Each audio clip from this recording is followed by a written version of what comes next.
e viveram felizes para sempre. É assim que terminam os contos de fadas, mas a vida real, crua e sem roteiro, raramente concede finais tão simples. Para o mundo, Andrea Bocelli é uma voz, um milagre, uma canção.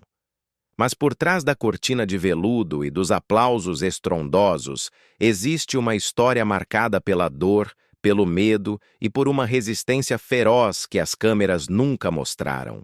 Em 1958, a medicina ditou uma sentença cruel a uma mulher grávida. Seu filho nasceria com deficiência. Os médicos, com a frieza da ciência, aconselharam-na a interromper a gravidez. Ela recusou. Décadas depois, aquele menino se tornaria o tenor cego mais famoso do planeta. No entanto, a fama cobrou um preço alto demais, um preço que se paga com solidão e paranoia. Poucos sabem que em 2005, na paz de seus próprios vinhedos toscanos, Bocelli acabou em um hospital, convencido de que havia sido envenenado com seu próprio vinho. As autoridades descartaram o caso como um alarme falso, mas o terror se instalou em seus ossos. Anos mais tarde, em 2020, suas palavras durante o confinamento mundial desencadearam uma tempestade de ódio. Recebeu ameaças de morte tão críveis que se viu obrigado a fugir. Até mesmo um jantar em família no Natal de 2023 expôs feridas que ninguém sabia que existiam. Esta é a crônica das cicatrizes que a fama não consegue apagar. A história começa muito antes dos palcos iluminados. Andrea chegou ao mundo em 22 de setembro de 1958, em um canto esquecido da Toscana chamado Lajatico. Era um lugar onde o tempo parecia ter parado após a guerra, uma zona rural e silenciosa, onde o dinheiro era escasso e a eletricidade, um luxo com o qual nem sempre se podia contar. Seus pais não eram aristocratas, mas trabalhadores incansáveis da terra. Gerenciavam uma fazenda familiar de 120 hectares que exigia suor e sacrifício. Produziam vinho, vendiam maquinário e trabalhavam de sol a sol. A vida dos Bocelli, como a da maioria das famílias da época, era regida pelo ritmo implacável das colheitas. Mesmo sendo uma criança, Andrea não era um espectador. Era parte desse ciclo de trabalho duro e jantares compartilhados sob a luz tênue de uma lamparina a óleo. Mas a luta de Andrea começou antes mesmo de seu primeiro suspiro. Durante a gravidez, os médicos descobriram que o feto sofria de glaucoma congênito. O aviso foi claro e aterrorizante. A criança provavelmente seria cega. A recomendação foi o aborto, mas Edith, sua mãe, possuía uma fé que a ciência não podia medir. Ela rejeitou o conselho médico. Confiou em algo mais profundo que o medo. Anos mais tarde, confessaria a Andrea que aquela foi a escolha certa. Essas palavras se tornaram a raiz silenciosa da força do tenor. Cresceu com a certeza de que havia sido escolhido para viver, mesmo quando as probabilidades estavam contra ele. Seus primeiros anos não foram de brincadeiras, mas de corredores de hospital e tratamentos que hoje nos pareceriam medievais. Em uma tentativa desesperada de salvar sua visão e reduzir a pressão ocular, os médicos chegaram a colocar sanguessugas em seus olhos. Apesar da dor e do trauma, Andrea se agarrou a uma visão parcial até os 12 anos. Foi nessas longas noites de hospital, cheias de medo e solidão, que sua mãe lhe deu sua primeira salvação: um toca-discos. A música clássica ao lado de sua cama acalmava sua angústia, fazendo a dor parecer algo distante. Pouco a pouco, o som se tornou seu lugar seguro. Aos 3 anos, sua visão já era tão precária que caminhar pelos vinhedos era um risco. Correr era difícil, mas a natureza lhe deu um presente em troca. Sua audição se aguçou de maneira extraordinária. Começou a imitar o canto dos pássaros, os ruídos dos animais e as melodias que flutuavam na casa. As reuniões familiares, cheias de canções populares toscanas, semearam a música em sua alma.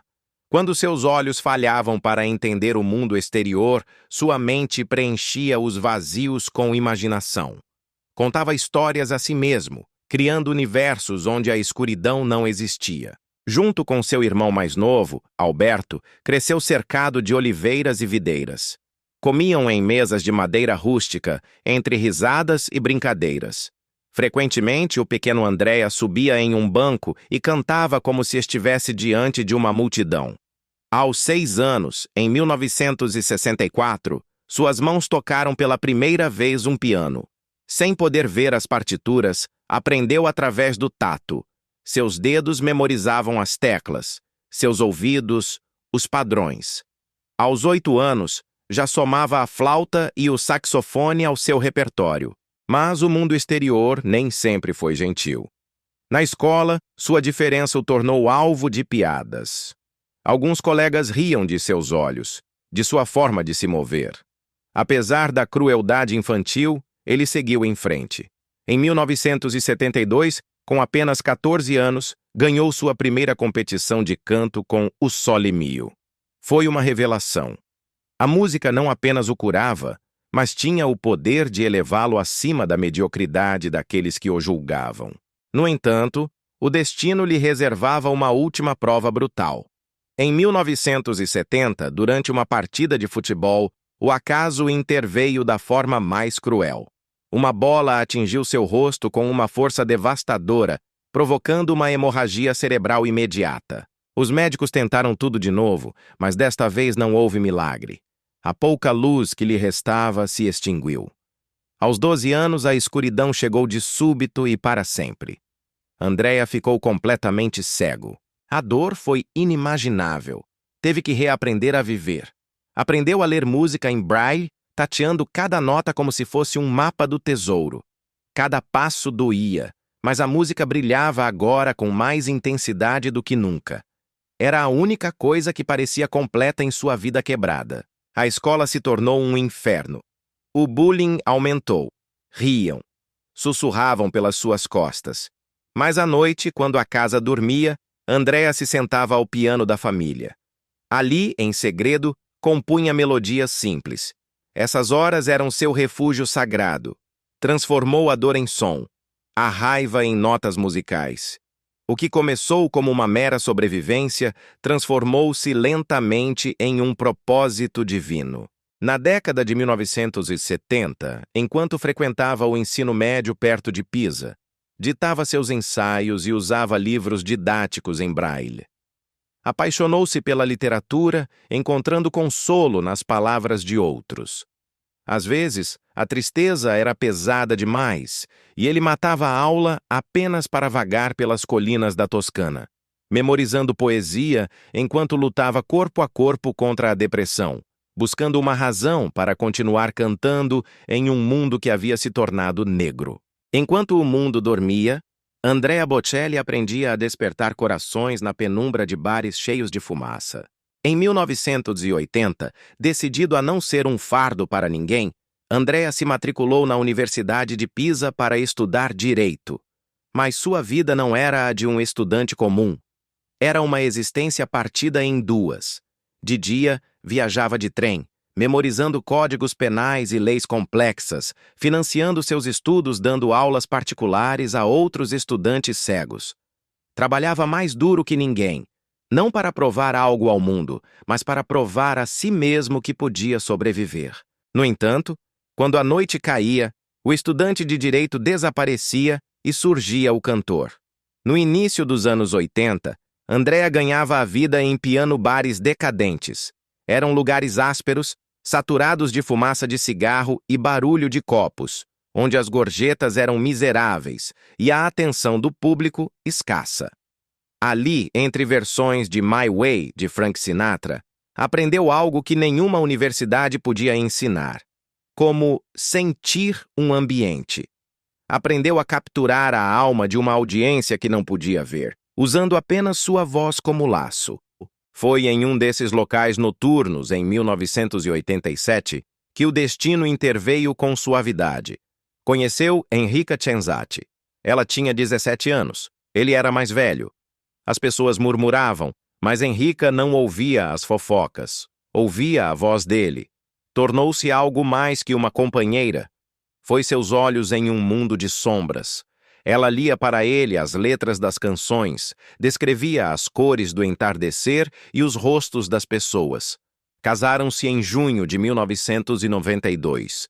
Henrica permaneceu ao seu lado durante os anos mais obscuros e difíceis, e mesmo quando o casamento terminou em 2002, o vínculo de respeito perdurou através de seus 2 filhos. Em 1986, Andrea tornou-se oficialmente o Dr. Bocelli. Obteve seu diploma de advogado e começou a trabalhar como defensor público. Era um trabalho estável, respeitável, o que qualquer mãe desejaria para seu filho. Mas por dentro, Andrea se sentia vazio. O ponto de ruptura chegou durante um caso menor que envolvia um músico de rua. Ao defendê-lo, algo fez um clique em seu interior. Compreendeu que a música não era um passatempo, era seu oxigênio. Naquele dia, tomou uma decisão aterrorizante. Pendurou a toga de advogado, abandonou a segurança e escolheu a incerteza total. O ano de 1992 marcou o giro copernicano em sua vida. Tinha 34 anos, era cego e cantava em bares de Florença quando o astro do rock italiano, Zucchero Fornaciari, buscava uma voz para a demo de uma canção chamada Miserere. Zucchero queria enviá-la a Luciano Pavarotti. Andrea gravou a canção uma única vez. Isso foi suficiente. A gravação era crua, feita às pressas. Andrea estava aterrorizado. Como não podia ler as partituras à primeira vista, teve que seguir instruções verbais e memorizar instantaneamente. Mas quando aquela fita chegou às mãos do grande Luciano Pavarotti, a resposta deixou todos atônitos. O maestro ouviu, fez uma pausa e disse: "Obrigado por escrever uma canção tão maravilhosa, mas você não precisa de mim. Deixe com ele. Ele canta melhor que eu." De repente, Andrea passou das sombras para a luz cegante. Miserere explodiu em toda a Europa. Em 11 de dezembro de 1993, fez sua estreia operística em Pisa. Os nervos quase o destruíram. Esqueceu suas falas no meio da apresentação. Mas em vez de congelar, apoiou-se em seu instinto, em sua voz. O público se levantou. Entendeu então que sua garganta era seu escudo e sua espada. A vida continuava lhe impondo provas. Em fevereiro de 1994, entrou no Festival de Música de Sanremo como um completo desconhecido. O que ninguém viu foi que, durante os ensaios, Andrea havia tropeçado em alguns cabos e machucado gravemente o joelho. Subiu ao palco com uma dor física aguda, mas cantou Il mare calmo della sera, com uma emoção tão dilacerante que ganhou o primeiro lugar com uma pontuação recorde. O mundo se rendeu aos seus pés. Seu álbum de estreia vendeu 300 mil cópias em semanas. Em 1996, gravou Time to Say Goodbye com Sarah Brightman. A canção não apenas quebrou recordes, tornou-se um hino, vendendo mais de 12 milhões de cópias. O menino cego da fazenda toscana havia mudado a música para sempre. Em 1999, com o álbum Sogno, chegou o momento que consolidou seu status de lenda. The Prayer, o dueto com Celine Dion. Essa canção lhe valeu uma indicação ao Oscar e um Globo de Ouro. Mas o mais impactante foi sua indicação ao Grammy como melhor artista revelação. A primeira vez em 38 anos que um cantor clássico alcançava tal façanha. Bocelli havia derrubado o muro entre a ópera e o pop. No entanto, à medida que sua fama crescia, também cresciam as facas dos puristas. O sucesso massivo de Bocelli ofendeu a elite da ópera. Em 1998, quando pisou no palco do La Scala de Milão, e depois, no ano 2000, no Covent Garden de Londres para interpretar Werther, a reação foi brutal. Os críticos afiaram suas penas. Acusaram-no de ter uma técnica muito pop de diluir a arte sagrada da ópera para agradar as massas. A crueldade chegou a limites pessoais. Alguns críticos escreveram que sua cegueira o impedia de atuar, alegando que não podia responder à linguagem visual do palco, tornando sua interpretação rígida. Foi um golpe baixo, direto em sua deficiência. Mas enquanto os especialistas debatiam com fúria, a bilheteria contava outra história. Cada apresentação esgotava. Pessoas que jamais haviam sonhado em pisar em uma ópera compravam ingressos apenas para ouvi-lo. Bocelli respondeu aos ataques com a dignidade de quem sobreviveu a coisas piores do que uma crítica ruim. Afirmou que sua falta de visão não enfraquecia sua atuação, mas lhe permitia ver a música de um lugar onde os olhos não podem alcançar. A guerra estava declarada. A crítica contra o coração do público. Não preciso ver para sentir. Essa foi a resposta de Andrea Bocelli a um mundo que tentava defini-lo pelo que lhe faltava, em vez de pelo que possuía. A guerra com os críticos não terminou no teatro. Mudou-se para os jornais e para a televisão, tornando-se um debate nacional. Enquanto os puristas insistiam que a cegueira limitava sua capacidade cênica, Bocelli defendia uma verdade mais profunda. A escuridão havia afiado seus outros sentidos. Seu ouvido era absoluto, seu instinto emocional, puro. Ele não atuava olhando ao seu redor, mas vivendo dentro da música de uma maneira que aqueles que enxergam não podiam compreender. A controvérsia de Werther revelou uma rachadura profunda no mundo da ópera. De um lado, os guardiões da tradição que queriam manter as portas fechadas. Do outro, aqueles que acreditavam que a arte devia respirar e chegar a todos. Enquanto o debate rugia nos teatros, Andrea preparava sua resposta em silêncio. Não foi uma carta aberta nem uma entrevista furiosa, mas um álbum. Sacred Arias, Árias Sagradas, lançado em 2002. Parte deste disco foi gravada em um lugar onde o tempo parece parar, a Basílica de Santa Maria Sopra Minerva, no Vaticano. Ali, as paredes de pedra antiga ofereceram um eco natural que nenhuma tecnologia de estúdio podia replicar. A acústica da igreja envolveu sua voz, dando-lhe uma profundidade quase mística. O resultado foi um fenômeno histórico. Sacred Arias vendeu mais de 5 milhões de cópias, tornando-se o álbum clássico de um solista mais vendido de todos os tempos. Conquistou as paradas de sucesso em 20 países. Graças ao apoio do Vaticano e ao alcance massivo do disco, a música sacra escapou dos muros frios das igrejas e chegou às mãos das pessoas comuns, de taxistas a donas de casa. Bocelli havia demonstrado que o sagrado também podia ser popular, mas Andrea, inquieto por natureza, recusou-se a ser rotulado. Em 2006, surpreendeu novamente com o álbum Amore, atrevendo-se a misturar sua voz italiana com ritmos espanhóis em uma versão flamenca de Bésame Mucho. Os puristas voltaram a zombar, qualificando-o de muito comercial, mas o público o abraçou. A canção tornou-se uma das mais queridas, provando que seu instinto valia mais que 1000 críticas. Essa audácia o levou aos maiores palcos da Terra. Em 2006, na cerimônia de encerramento dos Jogos Olímpicos de Inverno de Turim, Bocelli cantou Nessun Dorma. Naquele instante, diante de 3 bilhões de espectadores, deixou de ser apenas um cantor. Tornou-se a voz de uma nação, um símbolo vivo da cultura italiana perante o planeta inteiro.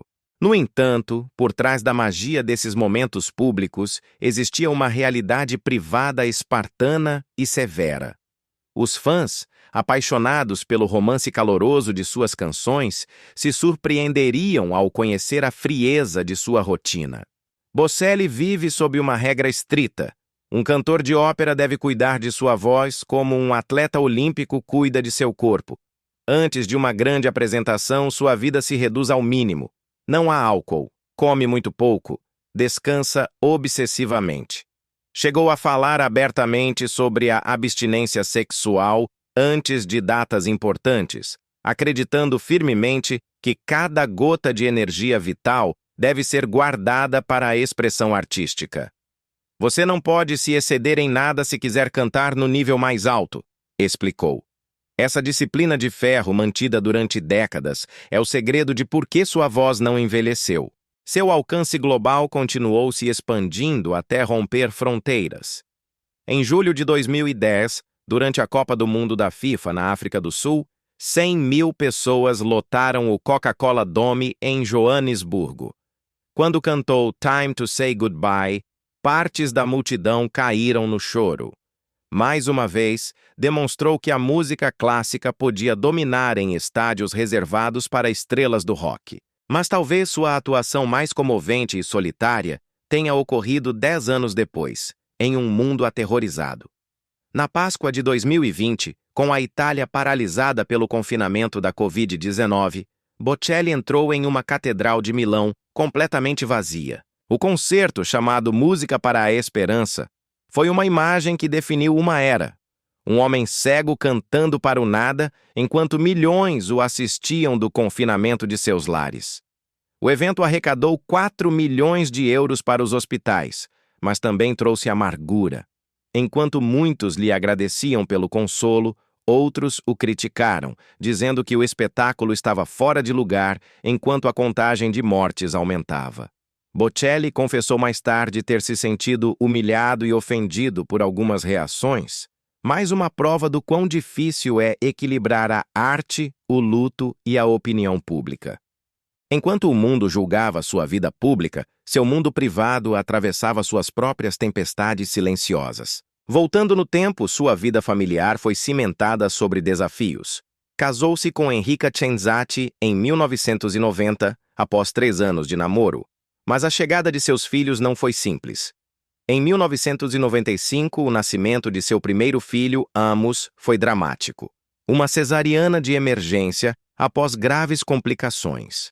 Naquele momento, a estrela internacional desapareceu e só restou o pai assustado.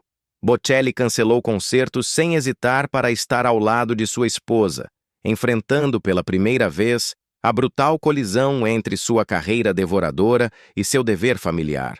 Quando seu segundo filho, Matteo, chegou em 1997, Andrea já sabia que a fama era um visitante volátil, mas a família era a única terra firme onde podia pisar sem medo de cair. A fama é um hóspede exigente. Entra na sua casa, senta-se à sua mesa e muitas vezes rouba a sua cadeira. Por volta do ano 2000, Andrea Bocelli já não era apenas um homem. Era uma indústria. Realizava cerca de 200 concertos por ano. Enquanto o mundo o aplaudia em estádios lotados, em sua casa na Toscana reinava um silêncio ensurdecedor. Enrica, sua esposa, passava longas noites sozinha, preparando jantares que muitas vezes ficavam intactos sobre a mesa porque ele não conseguia chegar em casa. A distância não se mediu em quilômetros, mas em ausências. Foi uma erosão lenta, mais emocional que física. Finalmente, em 2002, o casamento se rompeu. Mas, ao contrário dos escândalos barulhentos de Hollywood, seu divórcio foi um ato de dignidade silenciosa. Enrica atribuiu o fim não à traição, mas à solidão.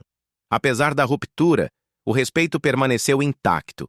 Continuaram vivendo em vilas vizinhas em Forte dei Marmi, e disse que Bocelli pagou cerca de 500 mil euros por ano para garantir que seus filhos crescessem com ambos os pais por perto. O amor havia mudado de forma, mas a família não se destruiu. Nesse mesmo ano, 2002, quando parecia que sua vida pessoal tocava o fundo, o destino embaralhou as cartas novamente. Em uma festa, Andrea, de 44 anos, conheceu Verônica Berti, uma jovem de 18 anos. A conexão foi elétrica, imediata, cimentada sobre o amor à música e as raízes toscanas compartilhadas. Naquela noite, Andrea cantou para ela uma ária, Occhi di Fata, Olhos de Fada. Verônica lembraria mais tarde que, enquanto ele cantava, a atmosfera da sala mudou. O barulho da festa desapareceu e o mundo pareceu reduzir-se apenas a eles dois. Tomaram uma decisão impulsiva que desafiou todas as normas sociais. Foram morar juntos naquela mesma noite. A imprensa sensacionalista se acendeu. As manchetes falavam de um amor proibido, apontando com o dedo acusador a diferença de idade de 25 anos. Verônica não só se tornou sua parceira, mas também sua empresária, tomando as rédeas de sua caótica agenda. Ignorando os sussurros venenosos, seu vínculo se tornou inquebrável. Em 2012, Verônica deu à luz Virgínia, uma menina que logo herdaria o dom de seu pai. Finalmente, em 21 de março de 2014, no Santuário de Montenero, Andréia e Verônica se casaram diante de Deus. Sempre defenderam que a idade é apenas um número. O que importa são os valores compartilhados e o amor pela terra. Enquanto isso, Mateo, o segundo filho de seu primeiro casamento, caminhava por uma trilha difícil. Nascido em 1997, cresceu sob a sombra gigantesca de seu pai. Mateo amava cantar desde criança, mas a timidez o paralisava. Não se atrevia a cantar na frente de Andréia. Preferia fazê-lo apenas para sua mãe. Aprendeu piano aos 6 anos e estudou música com devoção, mas hesitava em dar o passo para a luz pública. O medo da comparação era um muro alto. Como encontrar sua própria voz quando seu pai tem a voz mais famosa do mundo? Tudo mudou em 2018. Aos 20 anos, pai e filho lançaram o dueto Fall on Me. A canção não apenas viralizou, mas foi uma declaração de identidade. Andréia, consciente dos perigos da indústria, deu ao filho um conselho brutalmente honesto. Mantenha-se humilde. Lembre-se de que o aplauso é fumaça. É temporário. Desde então, Mateo construiu sua própria carreira, cantando em eventos globais, como o casamento de Kourtney Kardashian, misturando a cor clássica com o pop moderno, demonstrando que o talento às vezes está no sangue. Mas debaixo de todos esses triunfos recentes, jaz uma história fundamental que Bocelli carrega como uma bandeira, embora essa bandeira às vezes divida o público. A história remonta a 1958. Sua mãe, Eddie, grávida dele, foi hospitalizada com apendicite. Os médicos, temendo que o tratamento prejudicasse o feto, disseram-lhe que o bebê nasceria com deficiência e a aconselharam a abortar. Eddie, uma católica devota, recusou-se categoricamente. Andréia nasceu com glaucoma e depois perdeu a visão, mas nasceu. Em 2018, Bocelli usou essa história pessoal para apoiar causas pró-vida na Itália. Seu testemunho comoveu milhões, que viram na decisão de sua mãe um ato de coragem suprema.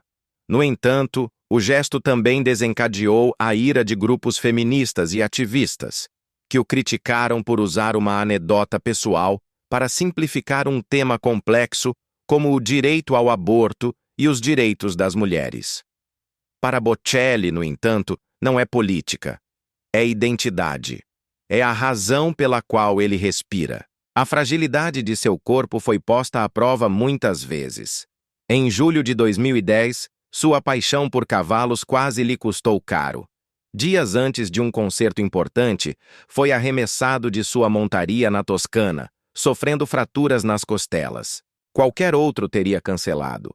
Os médicos ordenaram repouso absoluto. Andréia recusou. Enfaixou o peito com força para ocultar a lesão e conter a dor e saiu ao palco. Para seus fãs, ver um cantor cego de pé e sofrendo para não decepcioná-los tornou-se um símbolo de seu compromisso obstinado. Mas a cegueira também trouxe demônios inesperados. Ao perder a visão, o olfato de Bocelli se aguçou a níveis quase animais, tornando-o um especialista em vinhos. Mas em 2005, esse dom se voltou contra ele. Durante uma degustação em seu próprio vinhedo, Andréia detectou um aroma estranho em uma garrafa.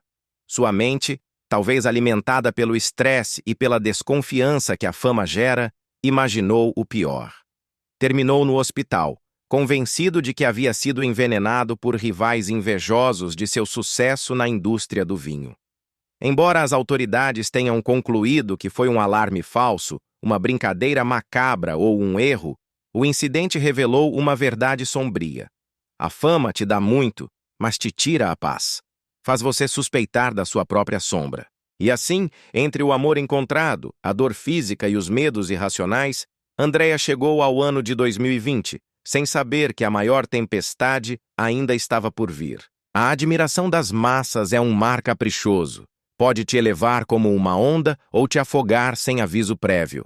Andréia Bocelli aprendeu que nem mesmo uma voz abençoada por Deus pode te proteger da ira humana. Se o concerto na Catedral de Milão foi um momento de unidade sagrada, o que se seguiu Foi uma descida aos infernos da opinião pública.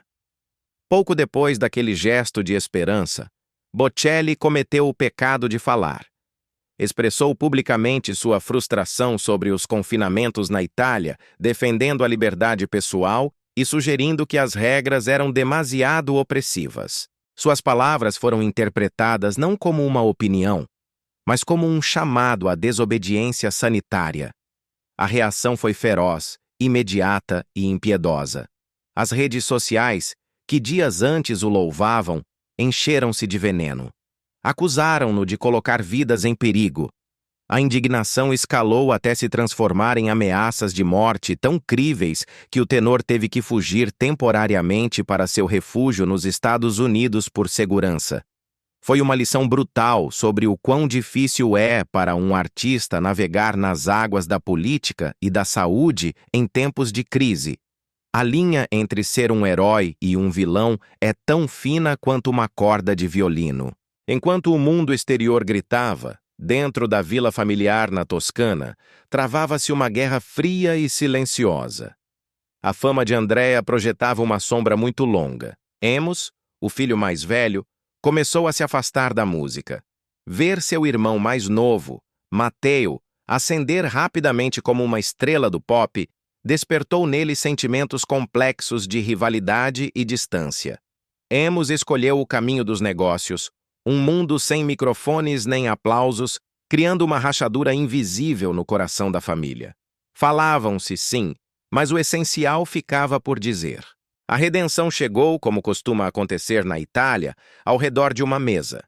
No Natal de 2023, durante um jantar privado na Toscana, os muros caíram.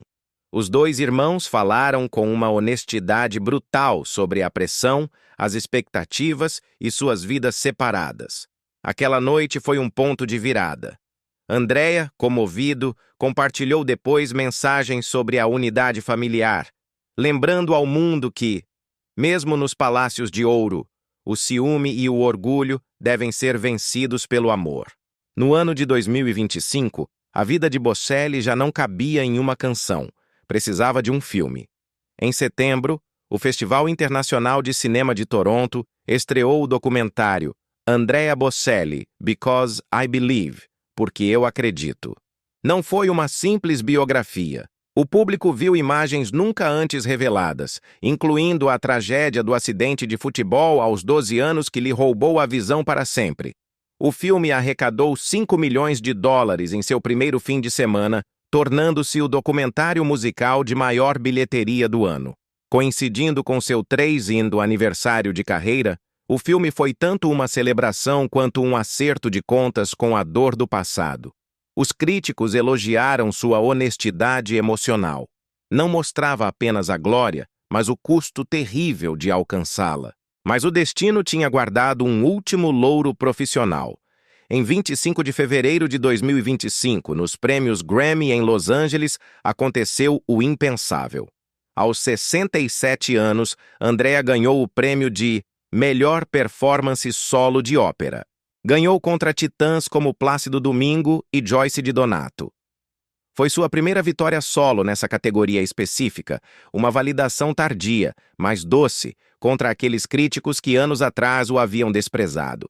Seu discurso de aceitação fez a audiência chorar. Não era o triunfo de um jovem prodígio, mas a vitória da resistência de um velho leão.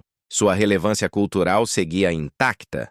Em 5 de dezembro de 2025, sua voz ressoou em Washington, D.C., durante o sorteio final da Copa do Mundo da FIFA 2026.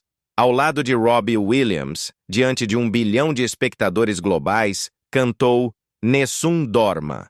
Sua presença transformou um evento burocrático em um momento de emoção compartilhada. Ali mesmo, a FIFA doou $1 milhão à sua fundação, reconhecendo que a música de Bocelli é um idioma que não precisa de tradução. No entanto, o projeto mais querido daquele ano foi o mais íntimo. Em novembro, lançou o single natalino The Greatest Gift, o maior presente, junto com Matteo e a pequena Virginia. Com apenas 10 anos, a voz de Virginia confirmou que a linhagem musical dos Bocelli não terminaria com seus irmãos. O vídeo, filmado entre risadas nos vinhedos toscanos, vendeu uma edição limitada de vinil em menos de 48 horas. Foi um convite ao seu mundo privado, mostrando que, no fim do dia, o palco mais importante é o lar. Hoje, aos 67 anos, a fortuna de Andrea Bocelli supera os 100 milhões de dólares. Vendeu mais de 90 milhões de discos e possui uma marca de vinhos de luxo. Mas se você perguntar o que realmente importa, ele não apontará para seus discos de ouro nem para suas contas bancárias. Ele apontará para o Haiti. Em 2025, sua fundação ajudou 1.000 crianças na pobreza extrema e tocou a vida de 5.000 pessoas através da educação. Sua conquista mais nobre foi lançar programas de música em braille para estudantes cegos no Haiti, dando-lhes as ferramentas que ele mesmo teve que buscar com tanta dor em sua infância. Em outubro de 2025, recebeu o Prêmio Humanitário Global das Nações Unidas. O relatório anual de sua fundação mostrou um aumento de 30% no financiamento, prova de que sua obra de caridade cresce mais rápido que sua fama. No final, a história de Andrea Bocelli não é sobre um homem que canta. É sobre um menino que se recusou a viver na escuridão. É a história de alguém que transformou uma tragédia pessoal em um sistema vivo de esperança para outros. E talvez essa seja sua verdadeira permanência. Não nas notas altas que algum dia se desvanecerão no ar, mas nas mãos de uma criança cega do outro lado do mundo que, graças a ele, agora pode ler música e sonhar. E sonhar. E sonhar. E sonhar. E sonhar.